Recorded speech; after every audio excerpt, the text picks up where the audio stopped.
ਧੰਨ ਧੰਨ ਦਸਾਂ ਪਾਤਸ਼ਾਹੀਆਂ ਦੀ ਜੋਤ ਗੁਰੂ ਗ੍ਰੰਥ ਸਾਹਿਬ ਜੀ ਮਹਾਰਾਜ ਜੀ ਦੀ ਚੱਲ ਰਹੀ ਵਿਚਾਰ ਦੇ ਅੰਦਰ ਗੁਰੂ ਸਾਹਿਬ ਬਖਸ਼ਿਸ਼ ਕਰਦੇ ਨੇ। ਗੁਰਦੁਆਰਾ ਰਾਮਸਰ ਸਾਹਿਬ ਅੰਮ੍ਰਿਤਸਰ ਵਿਖੇ ਰਾਮਸਰ ਦੇ ਕਿਨਾਰੇ ਗੁਰੂ ਸਾਹਿਬ ਨੇ ਜੋ ਗੁਰੂ ਗ੍ਰੰਥ ਸਾਹਿਬ ਜੀ ਦਰਸ਼ਨ ਕਰਦੇ ਹਾਂ, ਇੱਥੇ ਬਾਣੀ ਇਕੱਤਰ ਕਰੀ ਹੈ। ਸਿੱਖਾਂ ਪੁੱਛਿਆ ਸਤਿਗੁਰੂ, ਜੋਤ ਗੁਰੂ ਨਾਨਕ ਸਾਹਿਬ ਦੀ ਤੁਹਾਡੇ ਅੰਦਰ ਵਿਆਪੀ ਹੈ, ਪ੍ਰਗਟ ਹੈ, ਪਰ ਤੁਸਾਂ ਜੋ ਗ੍ਰੰਥ ਨੇ, ਪੋਥੀਆਂ ਹਨ, ਗੁਰਬਾਣੀ ਹੈ, ਤੁਸੀਂ ਇਕੱਤਰ ਕਿਉਂ ਕਰੀ ਹੈ?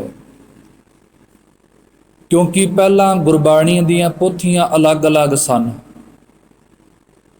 ਪੰਜਵੇਂ ਪਾਤਸ਼ਾਹ ਨੇ ਭਗਤਾਂ ਦੀ ਬਾਣੀ, ਹੋਰ ਬਾਣੀਆਂ ਇਕੱਤਰ ਕਰਕੇ ਗੁਰੂ ਗ੍ਰੰਥ ਸਾਹਿਬ ਅੰਦਰ ਇਕੱਤਰ ਕਰ ਦਿੱਤੀਆਂ। ਦੂਜੀ ਬੇਨਤੀ ਕੀਤੀ, ਸਤਿਗੁਰੂ ਕੀ ਮਾਜਰਾ ਹੈ? ਗੁਰੂ ਸਾਹਿਬ ਨੇ ਕਿਹਾ, ਦੇਖੋ, ਕਿਉਂਕਿ ਪੰਜਵੇਂ ਪਾਤਸ਼ਾਹ ਵੇਲੇ ਬਚਨ ਹੋ ਚੁੱਕੇ ਸਨ। ਜੋ ਬਚਨ ਸੀ, ਪੋਥੀ ਪਰਮੇਸ਼ਰ ਕਾ ਥਾਨ, ਪੋਥੀ ਗ੍ਰੰਥ ਪਰਮੇਸ਼ਰ ਦਾ ਸਥਾਨ ਹੈ। ਸਿੱਖੋ, ਇਹਨੂੰ ਕਦੇ ਨਾ ਭੁੱਲਿਓ। ਬਾਕੀ ਕਹਿਣ ਲੱਗੇ, ਜੋ ਇਕੱਤਰ ਕਰੀ ਹੈ ਗੁਰਬਾਣੀ ਦੇ ਕਰਕੇ, ਕਹਿਣ ਲੱਗੇ ਸਤਿਗੁਰੂ ਇੱਕ ਹੈ। ਪੰਜਵੇਂ ਪਾਤਸ਼ਾਹ ਕਹਿਣ ਲੱਗੇ, ਇੱਕ ਹਾਂ, ਪਰ ਜਦੋਂ ਸਿੱਖ ਅੰਮ੍ਰਿਤ ਵੇਲੇ ਜੁੜਦਾ ਹੈ, ਹਰ ਸਿੱਖ ਦੇ ਮਨ ਵਿੱਚ ਆਉਂਦੀ ਹੈ, ਗੁਰੂ ਸਾਹਿਬ ਤੁਸੀਂ ਦਰਸ਼ਨ ਦਿਓ। ਪਰ ਦਰਸ਼ਨ ਕਿਵੇਂ ਦਿੱਤੇ ਜਾ ਸਕਦੇ ਹਨ? ਉਦੋਂ ਸਾਹਿਬ ਨੇ ਹੀ ਬਚਨ ਕਰ ਦਿੱਤਾ ਸੀ, ਗੁਰਬਾਣੀ ਮੇਰਾ ਰੂਪ ਹੈ, ਗੁਰਬਾਣੀ ਸਤਿਗੁਰੂ ਦਾ ਰੂਪ ਹੈ। ਜੋ ਇਸ ਗੁਰਬਾਣੀ ਨਾਲ ਅਦਬ ਦੇ ਨਾਲ ਧਿਆਨ ਟਿਕਾਏਗਾ, ਗੁਰਬਾਣੀ ਗੁਰੂ ਦੀ ਬਾਣੀ ਵਿੱਚ ਹੀ ਗੁਰੂ ਦੇ ਦਰਸ਼ਨ ਹੋ ਜਾਣਗੇ। ਗੁਰੂ ਸਾਹਿਬ ਕੀ ਤੁਹਾਨੂੰ ਕਦੇ ਬਾਣੀ ਵਿਸਰੀ ਨਹੀਂ। ਤੇ ਗੁਰੂ ਸਾਹਿਬ ਦਾ ਇੱਕ ਬਚਨ ਆਉਂਦਾ ਹੈ, ਉਹ ਬਚਨ ਹੈ, ਹਮਾਰੀ ਪਿਆਰੀ ਅੰਮ੍ਰਿਤ ਧਾਰੀ, ਗੁਰ ਨਿਮਖ ਨਾ ਮਨ ਤੇ ਟਾਰੀ ਰੇ, ਦਰਸ਼ਨ ਪਰਸਨ ਸਰਸਨ ਹਰਸਨ ਰੰਗ ਰੰਗੀ ਕਰਤਾਰੀ ਰੇ। ਕਹਿਣ ਲੱਗੇ, ਅੱਖ ਫਰਕਨ ਜਿੰਨੇ ਸਮੇਂ, ਇੰਨਾ ਸਮਾਂ ਵੀ ਗੁਰਬਾਣੀ ਪੰਜਵੇਂ ਪਾਤਸ਼ਾਹ ਦੇ ਹਿਰਦੇ ਤੋਂ ਵਿਸਰੀ ਨਹੀਂ ਸੀ। ਕਹਿ ਲਗੇ, ਸਿੱਖਾ ਧਿਆਨ ਧਰੀ, ਧਿਆਨ ਧਰੇਗਾ ਤੇ ਇੱਕ ਦਿਨ ਐਸਾ ਆਵੇਗਾ, ਖਿਨ ਰਮ ਗੁਰ ਗਮ ਹਰ ਦਮ ਨਹਿ ਜਮ, ਜਮਾਂ ਦੀ ਮਾਰ ਨਹੀਂ ਸਹਿਣੀ ਪਵੇਗੀ। ਹਰ ਦਮ ਚੇਤੇ ਰੱਖੀ, ਆ ਗੁਰਬਾਣੀ ਤੇਰੇ ਗਲੇ ਦਾ ਹਾਰ ਬਣ ਜਾਏਗੀ। ਹੁਣ ਤੱਕਿਓ ਜਰਾ, ਕਿਸੇ ਦਾ ਗਲ ਦਾ ਹਾਰ ਜੇ ਗਵਾਚ ਜਾਏ, ਫਿਕਰ ਬਹੁਤ ਪੈ ਜਾਂਦਾ। ਜਿੰਨਾ ਚਿਰ ਉਹ ਹਾਰ ਲੱਭ ਨਹੀਂ ਜਾਂਦਾ, ਉਨਾ ਚਿਰ ਕੁਝ ਚੰਗਾ ਨਹੀਂ ਲੱਗਦਾ। ਕਹਿਣ ਲੱਗੇ, ਸਿੱਖਾ ਗੁਰਬਾਣੀ ਨੂੰ ਸਮਝੀ, ਗਲੇ ਦਾ ਹਾਰ ਮਹਿੰਗਾ ਬਹੁਤ ਹੈ। ਸਮਝੀ ਗਲੇ ਦਾ ਹਾਰ ਕਦੇ ਗਵਾਈ ਨਾ। ਜੇ ਗੁਰਬਾਣੀ ਗਵਾਚ ਗਈ, ਸੱਚੇ ਸਿਧਾਂਤ ਵਿੱਚ ਟਿਕ ਨਹੀਂ ਸਕਦਾ। ਅਤੇ ਜੋ ਗੁਰੂ ਸਾਹਿਬ ਜੀ ਦੇ ਬਚਨ ਹਨ, ਧੰਨ ਆਪ ਜੀ ਦੇ ਸਿੱਖ ਸਤਿਗੁਰੂ ਭਾਈ ਗੁਰਦਾਸ ਜੀ ਨੇ ਬਚਨ ਕੀਤੇ ਨੇ। ਉਹਨਾਂ ਕਿਹਾ, ਗੁਰਬਾਣੀ ਤਾਂ ਐਸਾ ਖਜ਼ਾਨਾ ਹੈ, ਜਿਹੋ ਜੀ ਤੂੰ ਭਾਵਨਾ ਲੈ ਕੇ ਜਾਏਗਾ, ਗੁਰਬਾਣੀ ਤੋਂ ਉਹੋ ਜਿਹਾ ਹੀ ਫਲ ਪ੍ਰਾਪਤ ਕਰਕੇ ਆ ਜਾਏਗਾ। ਗੱਲ ਸੱਚ ਜੇ ਜਿਹੋ ਜੀ ਨੀਤ ਮੁਰਾਦ ਗੁਰੂ ਦੇ ਚਰਨਾਂ ਅੰਦਰ ਲੈ ਕੇ ਆਵਾਂਗੇ, ਉਹ ਜਿਹੀ ਲੈ ਕੇ ਚਲੇ ਜਾਵਾਂਗੇ। ਉਹਨਾਂ ਬਚਨ ਕੀਤੇ ਕਵਿਤ ਦੇ ਅੰਦਰ, ਕਹਿਣ ਲੱਗੇ ਸਮੁੰਦਰ ਨੂੰ ਤੱਕੋ, ਸਮੁੰਦਰ ਤੇ ਜਾਣ ਵਾਲੇ ਜਿੰਨੇ ਵੀ ਮਨੁੱਖ ਨੇ, ਕੋਈ ਉੱਥੇ ਉਹਦੇ ਕੰਢੇ ਘੁੰਮਣ ਜਾਂਦਾ ਹੈ, ਕੋਈ ਉੱਥੇ ਕਿਸ਼ਤੀਆਂ ਦੀ ਸੈਰ ਪਿਆ ਕਰਦਾ ਹੈ, ਕੋਈ ਉਹਦੇ ਲਹਿਰਾਂ ਨੂੰ ਦੇਖਦਾ ਹੈ, ਕੋਈ ਉੱਥੇ ਨਹਾ ਕੇ ਆ ਜਾਂਦਾ ਹੈ। ਕਹਿਣ ਲੱਗੇ ਕਈ ਪ੍ਰਕਾਰ ਦੇ ਘੁੰਮ ਘੁਮੇਖੇ ਕਰਕੇ ਲੋਕ ਉੱਥੋਂ ਸਮੁੰਦਰ ਤੋਂ ਆ ਜਾਂਦੇ ਨੇ। ਸਮੁੰਦਰ ਤੋਂ ਲੈ ਕੇ ਕੁਛ ਨਹੀਂ ਆਉਂਦੇ, ਨਾ ਹੀ ਉਹ ਦੇ ਕੇ ਆਉਂਦੇ ਆ। ਪਰ ਭਾਈ ਗੁਰਦਾਸ ਜੀ ਕਹਿਣ ਲੱਗੇ ਇੰਨੇ ਲੋਕ ਜਾਂਦੇ ਆ, ਸਮੁੰਦਰ ਤੋਂ ਲੈ ਕੇ ਕੁਛ ਨਹੀਂ ਆਉਂਦੇ, ਪਰ ਇੱਕ ਮਰਜੀਵੜਾ ਐਸਾ ਜਾਂਦਾ ਹੈ ਜਿਹੜਾ ਸਮੁੰਦਰ ਦੇ ਅੰਦਰ ਚੁੱਭੀ ਮਾਰ ਕੇ ਕੀਮਤੀ ਮੋਤੀ ਕੱਢ ਲਿਆਉਂਦਾ ਹੈ। ਕਹਿਣ ਲੱਗੇ ਗੁਰਬਾਣੀ ਸਮੁੰਦਰ ਆਉਂਦੇ ਬਹੁਤੇ ਹੈ, ਇੱਥੋਂ ਜਾਂਦੇ ਵੀ ਬਹੁਤੇ ਹੈ। ਕਹਿਣ ਲੱਗੇ ਪਰ ਵਿਰਲਾ ਮਰਜੀਵੜਾ ਐਸਾ ਆਉਂਦਾ ਜਿਹੜਾ ਗੁਰੂ ਗ੍ਰੰਥ ਸਾਹਿਬ ਦੀ ਬਾਣੀ ਅੰਦਰ ਚੁੱਭੀ ਮਾਰ ਕੇ ਕੀਮਤੀ ਨਾਮ ਰੂਪੀ ਮੋਤੀ ਲੈ ਜਾਂਦਾ ਹੈ। ਅਗਲੇ ਬਚਨਾਂ ਅੰਦਰ ਨਾ ਕਿਹਾ, ਕਹਿਣ ਲੱਗੇ ਹੁਣ ਪਰਬਤ ਨੂੰ ਤੱਕ, ਪਹਾੜ ਨੂੰ ਤੱਕ। ਇੱਥੇ ਪਹਾੜ ਤੇ ਲੋਕ ਆਉਂਦੇ ਐ, ਇੱਥੇ ਵੀ ਕਹਿਣ ਲੱਗੇ ਘੁੰਮ ਕੇ ਚਲੇ ਜਾਂਦੇ ਆ, ਦੇਖ ਕੇ ਚਲੇ ਜਾਂਦੇ ਆ। ਜਿਹੜਾ ਆਤਸ਼ਾਰ ਇੱਥੋਂ ਝਰਨੇ ਡਿੱਗਦੇ ਆ ਪਾਣੀ ਦੇ, ਨਦੀਆਂ ਤੇ ਜਦੋਂ ਉਹ ਡਿੱਗਦਾ ਹੈ ਪਾਣੀ ਪਹਾੜਾਂ ਤੋਂ, ਉਹ ਆਤਸ਼ਾਰ ਦਾ ਨਜ਼ਾਰਾ ਦੇਖ ਕੇ ਕਈ ਲੋਕ ਉੱਥੋਂ ਵੀ ਮੁੜ ਜਾਂਦੇ ਆ, ਨਾ ਕੁਝ ਦੇ ਕੇ ਆਉਂਦੇ ਆ, ਨਾ ਕੁਝ ਲੈ ਕੇ ਆਉਂਦੇ ਆ।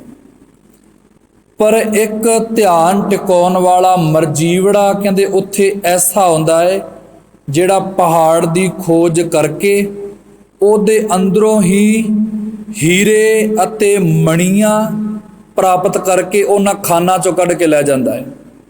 ਪਰਬਤਾਂ ਅੰਦਰ ਖਾਨਾਂ ਮਿਲਦੀਆਂ ਨੇ ਅਨੇਕ ਪ੍ਰਕਾਰ ਪਦਾਰਥਾਂ ਦੀਆਂ। ਕਹਿਣ ਲੱਗੇ ਕੋਈ ਇਹਨਾਂ ਮਹਿੰਗੀਆਂ ਮਹਿੰਗੀ ਚੀਜ਼ਾਂ ਨੂੰ ਲੈ ਕੇ ਚਲਿਆ ਜਾਂਦਾ ਹੈ।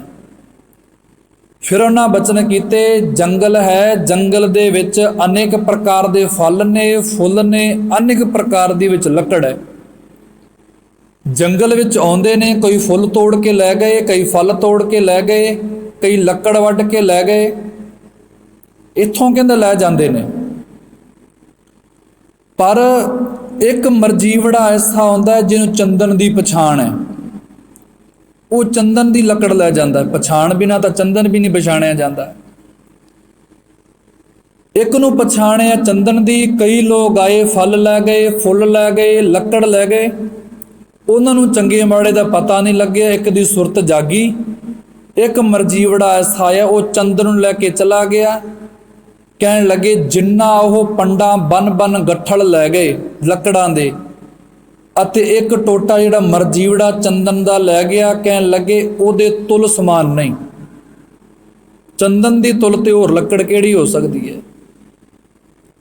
ਇੱਥੇ ਕਹਿਣ ਲੱਗੇ ਸਮਝਾਉਂਦੇ ਨੇ ਭਾਈ ਗੁਰਦਾਸ ਜੀ, ਸਮੁੰਦਰ ਰੂਪੀ ਗੁਰਬਾਣੀ ਨੂੰ ਸਾਰੇ ਸੁਣਦੇ ਆ, ਪਰ ਵਿਰਲੇ ਵਿਰਲੇ ਮੋਤੀ ਲੈ ਜਾਂਦੇ ਨੇ। ਪਰਬਤ ਤੇ ਚੜ੍ਹਦੇ ਆਉਂਦੇ ਜਾਂਦੇ ਕਹਿੰਦੇ ਆਤਸ਼ਾਰ ਦਰਿਆ ਤੇ ਝਰਨਿਆਂ ਨੂੰ ਡਿੱਗਦਿਆਂ ਤੱਕਦੇ ਨੇ, ਪਰ ਇਹਦੇ ਵਿੱਚੋਂ ਵਿਰਲੇ ਵਿਰਲੇ ਹੀਰੇ ਅਤੇ ਮਣੀਆਂ ਪਾਰਸ ਲੈ ਜਾਂਦੇ ਨੇ। ਕਹਿਣ ਲੱਗੇ ਜੰਗਲ ਘਨੇਰਾ ਦੁਨੀਆ ਦਾ ਜੰਗਲ ਘੇਰਾ, ਇਹਦੇ ਵਿੱਚੋਂ ਕੋਈ ਫਲ ਫੁੱਲ ਲੱਕੜ ਲੈ ਗਿਆ, ਪਰ ਕੋਈ ਮਰਜੀਵੜਾ ਐਸਾ ਆਉਂਦਾ ਵਿੱਚੋਂ ਚੰਦਨ ਲੈ ਜਾਂਦਾ ਹੈ। ਕਿਉਂਕਿ ਸੰਗਤ ਵਿੱਚ ਹਰ ਇੱਕ ਪ੍ਰਕਾਰ ਦਾ ਬੰਦਾ ਹੁੰਦਾ ਹੈ, ਜ਼ਰੂਰ ਨਹੀਂ ਸਾਰੇ ਇੱਥੇ ਚੰਦਨ ਬਿਰਤੀ ਵਾਲੇ ਹੋਣਗੇ, ਅੱਕ ਵਾਲੇ ਵੀ ਟੱਕਰ ਜਾਣਗੇ, ਬਾਂਸ ਵਾਲੇ ਵੀ ਟੱਕਰ ਜਾਣਗੇ। ਹਰੇਕ ਪ੍ਰਕਾਰ ਦਾ ਬੰਦਾ ਇੱਥੇ ਦੇਖਣ ਨੂੰ ਮਿਲਦਾ ਹੈ। ਜਿਹੋ ਜੀ ਭਾਵਨਾ ਤੇਰੀ ਹੈ ਸਿੱਖਾ, ਕਿਉਂਕਿ ਹਰੇਕ ਦੀ ਭਾਵਨਾ ਤੇ ਡਿਪੈਂਡ ਹੈ ਮੈਂ ਆਪਣੀ ਭਾਵਨਾ ਕਿਹੋ ਜੀ ਲੈ ਕੇ ਆਇਆ। ਜੇ ਲੜਨ ਵਾਲੀ ਭਾਵਨਾ ਹੈ ਸੋ ਉਹ ਜੀ, ਜੇ ਪ੍ਰੇਮ ਵਾਲੀ ਭਾਵਨਾ ਹੈ ਤੇ ਉਹ ਜੀ ਗੁਰੂ ਵੀ ਉਹ ਜਿਹੀ ਤੈਨੂੰ ਦਿਖਾ ਦੇਗਾ ਜਿਹੋ ਜੇ ਤੂੰ ਮਨ 'ਚ ਲੈ ਕੇ ਆਇਆ। ਫਿਰ ਉਹਨਾਂ ਬਚਨ ਕੀਤੇ ਆ ਇੰਨਾ ਕੁਝ ਜਿਹੜਾ ਕਹਿੰਦਾ ਦੱਸ ਕੇ ਆਇਆ ਹੈ ਨਾ, ਆ ਸਾਰੇ ਦੇ ਸਾਰੇ ਪਦਾਰਥ ਨੇ ਗੁਰਬਾਣੀ ਦੇ ਅੰਦਰ ਜਿਹੜੇ ਪਦਾਰਥ ਤੈਨੂੰ ਚਾਹੀਦੇ ਆ, ਜਿਹੋ ਜੀ ਬਿਰਤੀ ਲੈ ਕੇ ਆਏਗਾ, ਗੁਰੂ ਗ੍ਰੰਥ ਸਾਹਿਬ ਤੈਨੂੰ ਉਹ ਜਿਹਾ ਫਲ ਦੇ ਦੇਣਗੇ। ਸ਼ਬਦ ਹੈ, ਜੈਸੇ ਤੋ ਸਕਲ ਨਿਧ ਪੂਰਨ ਸਮੁੰਦਰ ਵਿਖੇ ਹੰਸ ਮਰਜੀਵਾ ਨਹਿ ਚੇ ਪ੍ਰਸਾਦ ਪਾਵਹੀ। ਜੈਸੇ ਪਰਬਤ ਹੀਰਾ ਮਾਨਕ ਪਾਰਸ ਸਿੱਧ ਖਾਨ ਵਾਰਾ ਖਨ ਜਗ ਵਿਖੇ ਪ੍ਰਗਟਾਵਹੀ।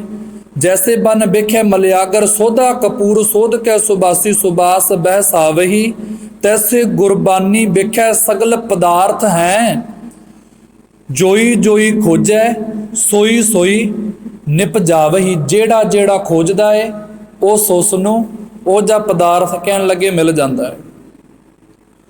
ਹੁਣ ਜਿਹੜਾ ਬਚਨ ਆਉਂਦਾ ਹੈ ਜੋ ਅਕਾਲ ਤਖਤ ਦੀ ਮਰਿਆਦਾ ਦੇ ਅੰਦਰ ਹੈ, ਉਹ ਅਕਾਲ ਤਖਤ ਦੀ ਮਰਿਆਦਾ ਅੰਦਰ ਅਰਦਾਸ ਦਾ ਜਿਹੜਾ ਪਦਾ ਆਪਾਂ ਸੰਪੂਰਨ ਕਰ ਚੁੱਕੇ ਹਾਂ ਅੱਜ।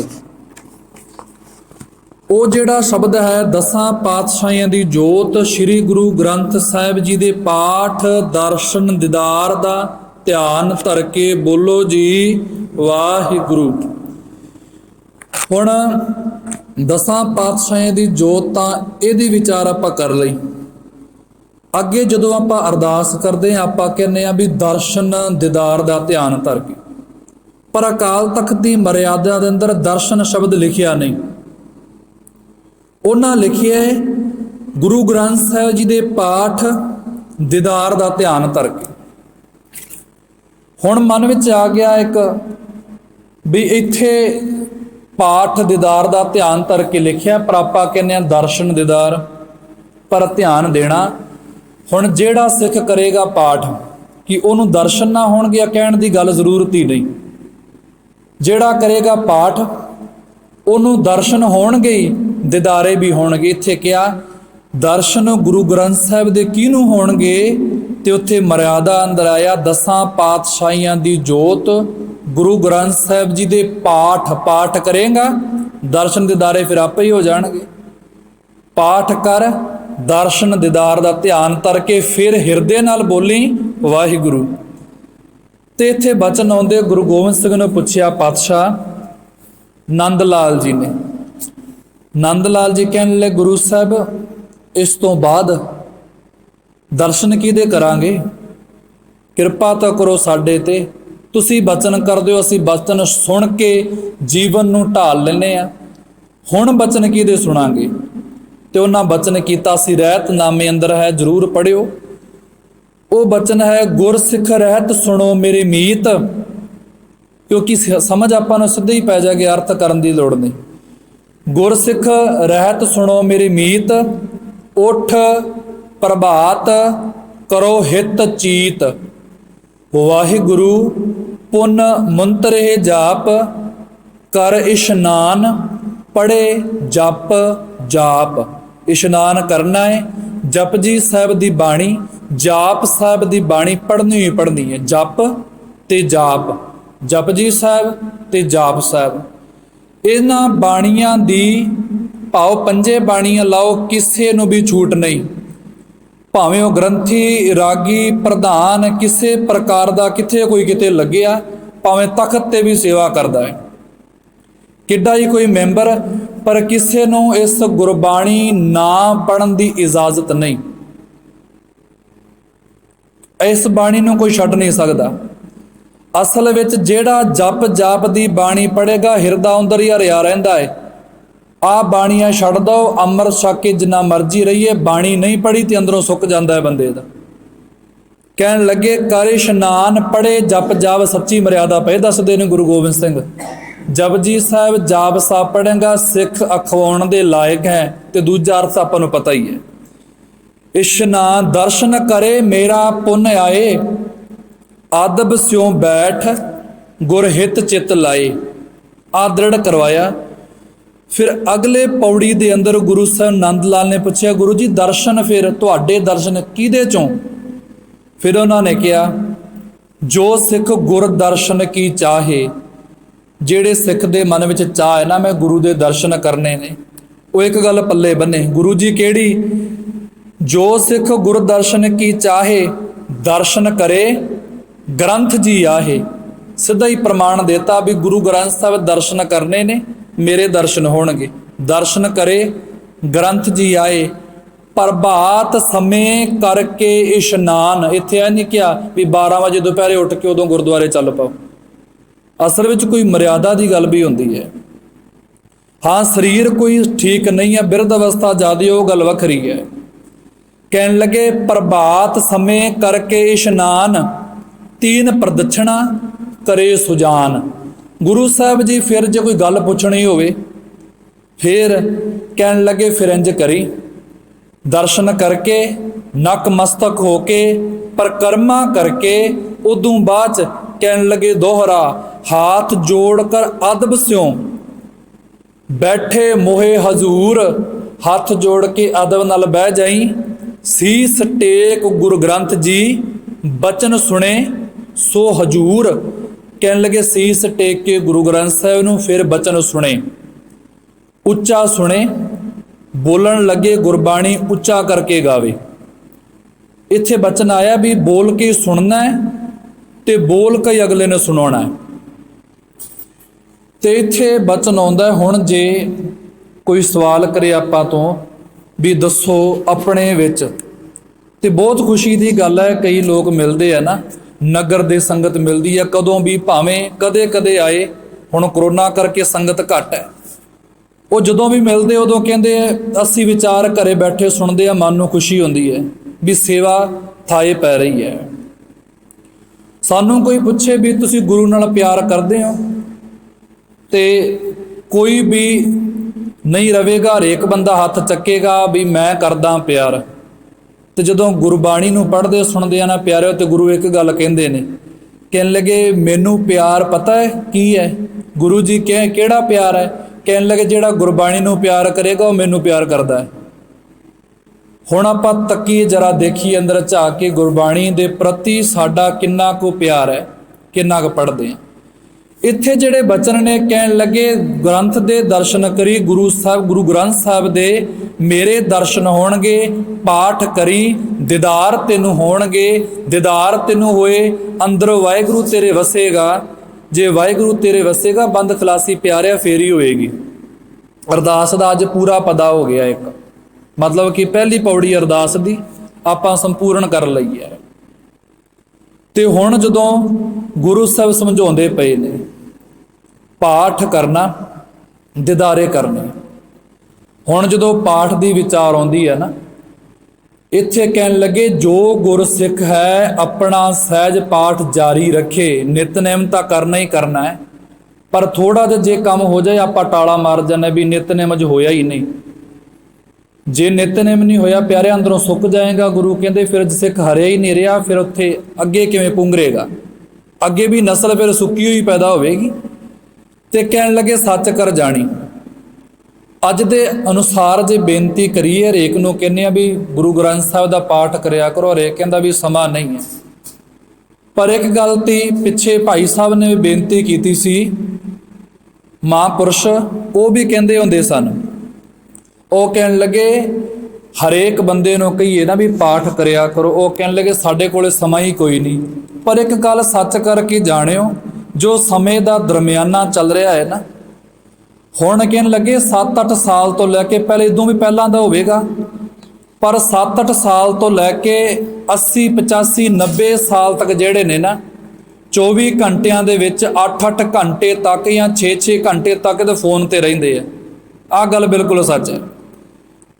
6-7 ਸਾਲ 8 ਸਾਲ ਤੋਂ ਲੈ ਕੇ 80 85 ਸਾਲ ਤੱਕ ਘੱਟ ਤੋਂ ਘੱਟ 6 ਜਾਂ 8 ਘੰਟੇ ਉਹ ਫੋਨ ਤੇ ਰਹਿੰਦੇ ਆ।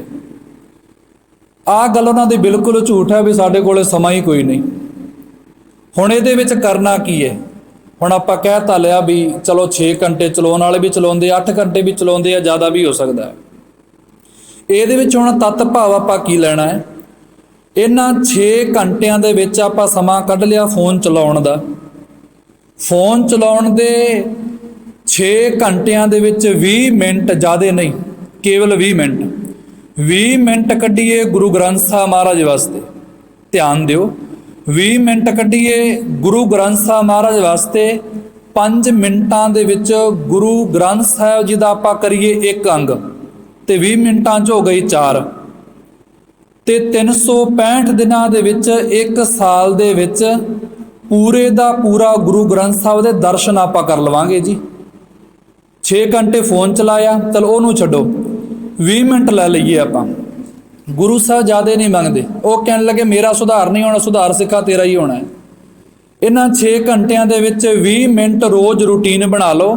20 ਮਿੰਟ ਕੱਢਣਾ ਹੈ ਗੁਰੂ ਗ੍ਰੰਥ ਸਾਹਿਬ ਵਾਸਤੇ। ਇਹਨਾਂ 20 ਮਿੰਟਾਂ ਦੇ ਵਿੱਚ ਗੁਰੂ ਗ੍ਰੰਥ ਸਾਹਿਬ ਦੇ 4 ਅੰਗ ਪੜ੍ਹੋ। 1430 ਅੰਗ ਨੇ ਤੇ 1 ਸਾਲ ਦੇ ਵਿੱਚ ਲਗਭਗ ਸਾਰੇ ਦਾ ਸਾਰਾ ਪਾਠ ਗੁਰੂ ਗ੍ਰੰਥ ਸਾਹਿਬ ਦਾ ਆਪਾਂ ਕਰ ਸਕਦੇ ਹਾਂ। ਸਾਨੂੰ ਕਿਸੇ ਦੀ ਲੋੜ ਨਹੀਂ, ਕਿਸੇ ਦੇ ਤਰਲੇ ਕੱਢਣ ਦੀ ਵੀ ਲੋੜ ਨਹੀਂ ਵੀ ਸਾਡੇ ਪਾਠ ਕਰੋ ਆ ਕੇ। ਹਾਂ, ਕੋਈ ਹੁੰਦੀ ਹੈ ਵਿਚਾਰ ਸ਼ਬਦ ਪੁੱਛਣ ਵਾਲੇ, ਉਹ ਬੰਦਾ ਪੁੱਛ ਸਕਦਾ ਹੈ, ਪਰ ਆਪ ਪਾਠ ਕੀਤਾ ਹੋਇਆ, ਜਸ ਆਪ ਨੂੰ ਆਉਣ ਲੱਗ ਪਿਆ, ਹੋਰਾਂ ਦੀ ਮਿੰਨਤਾਂ ਕਿਉਂ ਕਰਨੀ ਹੈ। 4 ਅੰਗ ਰੋਜ਼ ਦੇ ਕੀਤੇ, ਸਾਲ 'ਚ ਪੂਰਾ ਗੁਰੂ ਗ੍ਰੰਥ ਸਾਹਿਬ ਦਾ ਪਾਠ ਹੋ ਗਿਆ। ਸਿੱਖਾ ਤੂੰ ਫੇਰ ਕਹਿ ਸਕਦਾ ਹੈ ਵੀ 10 ਪਾਤਸ਼ਾਹੀਆਂ ਦੀ ਜੋਤ ਦਾ ਕੀਤਾ ਸੀ ਪਾਠ, ਮੈਨੂੰ ਦਰਸ਼ਨ ਹੋਏ ਪੂਰੇ ਗੁਰੂ ਗ੍ਰੰਥ ਸਾਹਿਬ ਦੇ 1430 ਅੰਗਾਂ ਦੇ ਮੈਂ ਦਰਸ਼ਨ ਕਰ ਲਏ। ਗੁਰਬਾਣੀ ਮੈਂ 20 ਮਿੰਟਾਂ ਕਰ ਕਰਕੇ ਸਾਲ ਅੰਦਰ ਪੂਰਾ ਗੁਰੂ ਗ੍ਰੰਥ ਸਾਹਿਬ ਪੜ੍ਹ ਲਿਆ। ਸਾਲ ਅੰਦਰ ਗੁਰੂ ਗ੍ਰੰਥ ਸਾਹਿਬ ਪੜ੍ਹ ਲਿਆ। ਫਿਰ ਕਹਿਣ ਲੱਗੇ ਪਾਠ ਹੋ ਗਏ। ਜਦੋਂ ਪਾਠ ਪੂਰੇ ਦਾ ਹੋ ਗਿਆ, 1430 ਅੰਗ ਪੜ੍ਹ ਲਿਆ, ਸੱਚ ਕਰ ਜਾਣੀ ਅੰਦਰੋਂ ਇੱਕ ਆਵਾਜ਼ ਆਵੇਗੀ, ਦਰਸ਼ਨ ਦੀਦਾਰ ਦਾ ਧਿਆਨ ਕਰਕੇ ਗੱਜ ਕੇ ਬੋਲੋ ਜੀ ਵਾਹਿਗੁਰੂ। ਆਹ ਸੱਚ ਕਰ ਜਾਣਿਓ। ਇੰਨੀਆਂ ਕੁ ਬੇਨਤੀਆਂ ਪ੍ਰਵਾਨ ਕਰਿਓ, ਹੋਈਆਂ ਭੁੱਲਾਂ ਦੀ ਖਿਮਾ। ਅੱਗੇ ਜੋ ਪ੍ਰਕਰਨ ਚੱਲਣਾ ਹੈ 5 ਪਿਆਰਿਆਂ ਦਾ, ਉਹ ਤੋਂ ਪਹਿਲਾਂ ਕੁਝ ਕੁ ਬੇਨਤੀਆਂ ਕਰਨੀਆਂ ਨੇ। ਗੁਰੂ ਸਾਹਿਬ ਅੰਮ੍ਰਿਤ ਵੇਲੇ ਦੀ ਦਾਤ ਬਖਸ਼ਣ। 5 ਪਿਆਰਿਆਂ ਦੇ ਸਤਿਕਾਰ ਸਹਿਤ ਨਮਸਕਾਰ ਕਰਦੇ ਹੋਏ ਆਪਾਂ ਉਹਨਾਂ ਨਾਲ ਜੁੜਾਂਗੇ। ਵਾਹਿਗੁਰੂ ਜੀ ਕਾ ਖਾਲਸਾ, ਵਾਹਿਗੁਰੂ ਜੀ ਕੀ ਫਤਿਹ।